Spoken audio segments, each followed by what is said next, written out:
ত্রিপুরার নিয়োগ প্রক্রিয়ায় মাইল ফলক ১১৫ জনের হাতে নিয়োগপত্র তুলে দিলেন মুখ্যমন্ত্রী। ত্রিপুরায় স্বচ্ছ ও মেধাভিত্তিক নিয়োগ প্রক্রিয়ায় এক নতুন দিগন্ত উন্মোচিত হল। শুক্রবার আগরতলার প্রজ্ঞা ভবনে আয়োজিত এক অনুষ্ঠানে ১১৮ জন প্রার্থীর হাতে সরকারি চাকরির নিয়োগপত্র তুলে দেন মন্ত্রী ডক্টর মানিক সাহা। এই নিয়োগের মাধ্যমে রাজ্য সরকারের রাজস্ব, স্বাস্থ্য এবং নির্বাচন দপ্তরের শূন্য পদগুলো পূরণ করা হলো। অনুষ্ঠানে নবনিযুক্তদের অভিনন্দন জানিয়ে মুখ্যমন্ত্রী দিনটিকে রাজ্যের নিয়োগ ইতিহাসে এক গুরুত্বপূর্ণ মাইল ফলক হিসেবে অভিহিত করেন।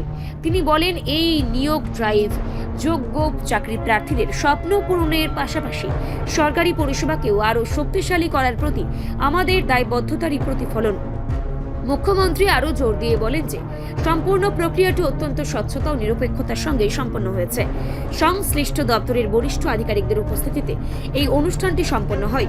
এই নতুন নিয়োগের ফলে রাজ্যের প্রশাসনিক দক্ষতা বৃদ্ধির পাশাপাশি স্বাস্থ্য পরিষেবা ও নির্বাচনী ব্যবস্থাপনায় গতি আসবে বলে আশা করা হচ্ছে। যোগ্য প্রার্থীদের এই যোগদান সুশাসনের পথকে আরো প্রশস্ত করবে।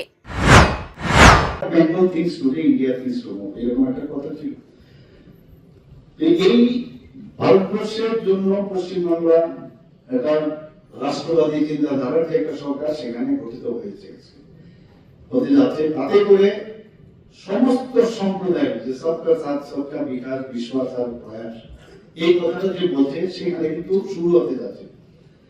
সমস্ত জায়গায় গুন্ডামি, মারপিট, পেশি শক্তি, অর্থ শক্তি, এইগুলো ব্যবহার করে বিভিন্ন জায়গায় দুদিন ধরে একটা ultimately political decision very important. Political ডিসিশনে যখন তার বেটার ডিসিশন হয় সেটার সুফল কিন্তু সাধারণ মানুষ পায়। আর ইমপ্লিমেন্টিং যারা করেন, ইমপ্লিমেন্টেশন যারা করেন, যারা অফিসাররা আছেন, এক্সিকিউটিভ যারা অফিসাররা আছেন, তারা কিন্তু ডিপেন্ড করে যে পলিটিক্যাল সিদ্ধান্তটা প্রপার হয়। তারপরেও ভুলভ্রান্তি তো হয়, ভুলভ্রান্তি হতেই পারে, কিন্তু এর থেকে শিক্ষাও দিতে হয়। তো সেই জায়গায় আমার মনে হয় যে আপনারা আজকে অফার আপনারা পেয়েছেন, অফারের সাথে সাথে আপনাদের কিন্তু সাধারণ মানুষের জন্য চিন্তা করা প্রয়োজন। কারণ এই যে আপনাকে যে আজকে একটা বেতন বা যাই সুযোগ সুবিধা পাবেন, সাধারণ মানুষের ট্যাক্সের পয়সার কারণে কিন্তু সেই সুবিধাটা আপনারা পাচ্ছেন। আমাদের মধ্যে এই মাইন্ডসেটটা কিন্তু একেবারেই অনেক সময় বিভিন্ন কারণে নিজের যে স্টেট অফ মেন্টাল কন্ডিশনটা অনেক সময় ঠিক থাকে না। কিন্তু একবার বেরোবার সময় যদি আপনারা অফিসে যখন যাবেন, একবার বসে চিন্তা করবেন যে আমি মানুষের জন্য যাচ্ছি, মানুষের জন্যই আমার এই পজিশন, আমি এখানে যাচ্ছি। সব মানুষ আবার একরকম হয় না। আপনাদের 10টা লোকের সাথে আপনি কথা বলছেন, এর মধ্যে একজন হয়তো বা ঠিকভাবে আপনার সাথে প্রপার যে তার কানেক্ট হওয়ার যে বিষয় সেটা থাকে না। কিন্তু নিজের জায়গায় সবসময় শান্ত থাকা। আমি আমার অ্যাড্রেস আমি দিয়েছি, তার জন্য আপনার স্যাটিসফ্যাকশন থাকবে।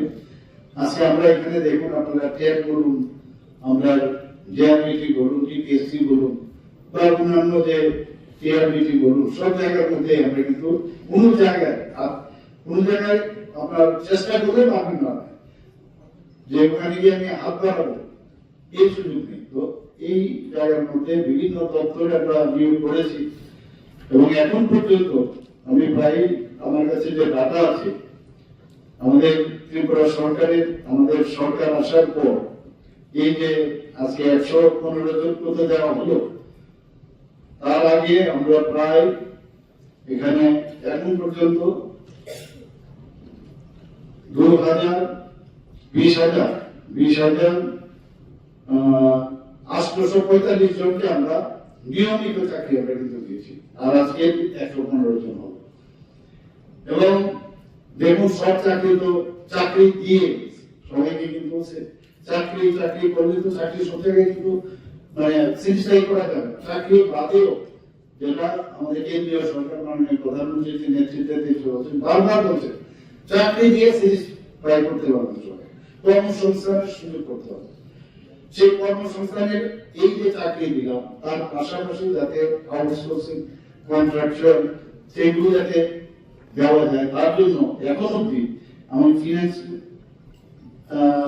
ডিপার্টমেন্ট থেকে আমার কাছে যে এসছে এখন অব্দি 2026-27 পর্যন্ত এখন পর্যন্ত কন্ট্রাক্টুয়াল আউটসোর্সিং এটাও দরকার। তো সেখানে 24,078 জন ইনভলভ অলরেডি তাদেরকে চাকরি দেওয়া হয়েছে, 24,078 জন। তো এখান থেকে হয়তো আউটসোর্সিং অনেকে কাজ করেছেন বা অনেকে আছেন কন্ট্রাক্টুয়ালি চাকরি করেছেন, আবার যেগুলো পোস্ট ক্রিয়েট হচ্ছে বা সেখানে ফিলিং আপ হচ্ছে, তা আপনারা অনেকে কিন্তু চলে আসছেন বা অনেকে আছেন যারা আজকে যে পোস্টে আপনারা চাকরি পেয়েছেন। আমি এরকম দেখেছি কি ব্যাপার, ওর তো রেজিগনেশন দিয়ে দিয়েছে, অর্থাৎ আজকে বেটার জব পেয়ে গেছে, সেখানে চলে যাওয়ার সুযোগ রয়েছে। তো এইরকম আমরা কিন্তু এই ব্যবস্থা কর্মসংস্থানের সুযোগ এবং খালি এগুলো নিয়ে রাজনীতি করার একটা প্রবণতা, চাকরি নাই আরে নিজেদের আগে বলার আগে নিজেদের চিন্তা করতে হবে। জানেন যে এই একটা সফট ম্যাটার আছে যেটাকে নিয়ে যদি আমরা বেশি করে বলি তাহলে যে সরকার আন্দোলন করার আগেই সব ব্যবস্থা করে, কিন্তু যারা নিজেরা আন্দোলন করতে করতে নিজেরা আন্দোলিত, কাজে এখন বসতে পারে না, কাজে আন্দোলন করার জন্য ওরা চেষ্টা করে ফিরিয়ে দেওয়া। আর যখন যেটা হবে সরকার তো সবার জন্য চেষ্টা করছে, আমরা সেইভাবে বিভিন্ন যে ডিপার্টমেন্ট আছে যেগুলো এখনো ফিলিং হয়নি সেগুলো ফিল আপ করার আমরা প্রক্রিয়া চলছে। ফাইন্যান্সিয়াল কনস্ট্রেন্ট থাকে অনেক সময়, কারণ রেভিনিউ এক্সপেন্ডিচার আমাদের ক্যাপিটাল এক্সপেন্ডিচার এত সুবিধা নেই, প্রচুর আমরা কিন্তু ডেভেলপমেন্ট করছি। আপনারা দেখেছেন ত্রিপুরাতে প্রায় সেদিন আমাকে কিরণ দিয়ে আমাকে একটা কাগজ দিয়েছিল, প্রায় 10,000 কোটি টাকার মানে ক্যাপিটাল এক্সপেন্ডিচার আমরা ইনফ্রাস্ট্রাকচার আমরা করছি। ভাবনা আপনারা আমাদের বাজেটই হচ্ছে 34,000 কোটি টাকা আমরা এসেছি, সেখানে 10,000 কোটি টাকা ক্যাপিটাল এক্সপেন্ডিচারে আমরা কাজ করছি। বিভিন্ন জায়গা থেকে আমরা সাকসেস বা আদার যেসব আছে রেফি সব ইত্যাদি থেকে আমরা লোন নিয়ে বা ওয়ার্ল্ড ব্যাংক থেকে এলিমেন্ট প্রজেক্ট বা অন্যান্য যে ইন্দো জার্মান, তো এইগুলো মিলে আমরা ইনফ্রাস্ট্রাকচার কিন্তু প্রচুর ডেভেলপমেন্ট হচ্ছে। তো সেইগুলো যাচ্ছে। আর বিশেষ করে আমি এখানে একটা জিনিস আমার মনে হয় খুব বলা দরকার, যে আমরা জনজাতি এলাকার মধ্যে আজকে এই যদি দেখা যায় আমাদের যে ত্রিপুরাটা আছে এবিসি বা জনজাতি এলাকায় যদি আমরা দেখি প্রায় এখন 70% এর উপরে এবিসি এলাকা, 30% হচ্ছে আমাদের নন এবিসি এলাকা। ত্রিপুরা সরকার যাই করবে উইদাউট যে ডেভেলপমেন্ট হচ্ছে, উইদাউট এই যে 70% এরিয়া বাদ দিয়ে তো হবে না, যেই ডেভেলপমেন্টই হোক সবকটাই কিন্তু যাচ্ছে এবিসি এলাকার মধ্যে হচ্ছে। আর আমি যে প্রজেক্ট গুলো বললাম এগুলো তো সম্পূর্ণভাবে সেগুলো এবিসি এলাকার জন্য। তো এটা আমি দেখেছি এর মধ্যে আলাদাভাবে আমরা যে এবিসি নন এবিসি এভাবে ত্রিপুরা যে হোল ত্রিপুরা গভর্নমেন্ট, তো যাই ডেভেলপমেন্ট হবে একটু গেলেই এবিসি, একটু গেলেই এবিসি, তো এরকম হয় না। তো যাই ডেভেলপমেন্ট হবে এবিসি এবং নন এবিসি এলাকা, এটা একটা ভ্রান্ত ধারণা। এই ভ্রান্ত ধারণা থেকে আমাদের মনে হয় বেরিয়ে আসা প্রয়োজন।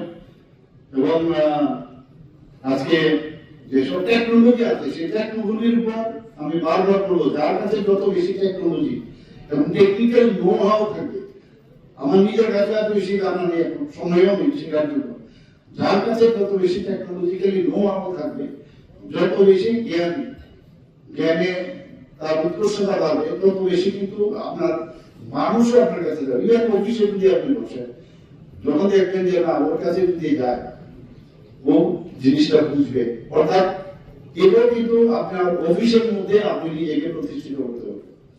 অনেক রিপোর্ট সংবাদ প্রতীক্ষা।